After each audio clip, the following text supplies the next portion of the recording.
In this market, is it better for you to buy or rent? Everybody's situation is different, so let's look at some reasons and some numbers. First reason is kind of the obvious one, is building equity. Correct. So when you purchase a home, that's your investment.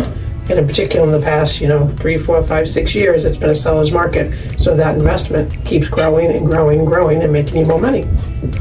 Another one is taxes. When you rent, you don't get the benefit of a tax break. When you own, you get some tax breaks. And then the last one is your pets. Most important to me. There are a lot of people that have pets.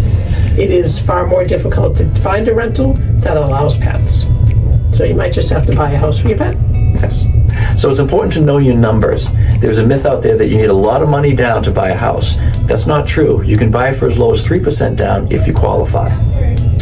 Now, the part that makes it sort of that point hit home is when we start to really look at the numbers of the amount of rent that you're paying over time. So if you look at, in this area, we're probably, say, $2,000 to $2,500 in rent. And if you look across what you've paid in 3, 10, 15, and 30 years, at $2,000, you're at $72,000 you've paid in 3 years.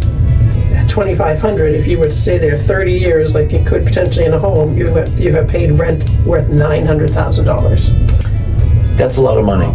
So you really need to know your numbers and to run those numbers, and we can help you do that. If rent makes sense for you, we're happy to find you a rental.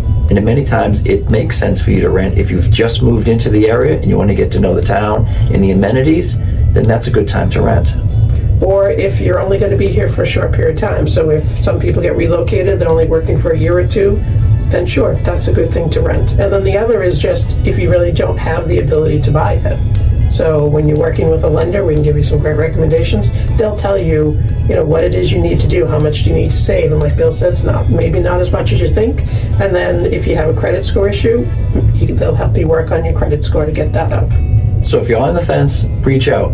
We'll help you run the numbers. We'll put you in touch with a loan officer that can run some more numbers for you and figure out what is the best option for you, whether it's now or in the future. Thanks for listening. And don't forget, hit that bell and subscribe so you don't miss any of our videos.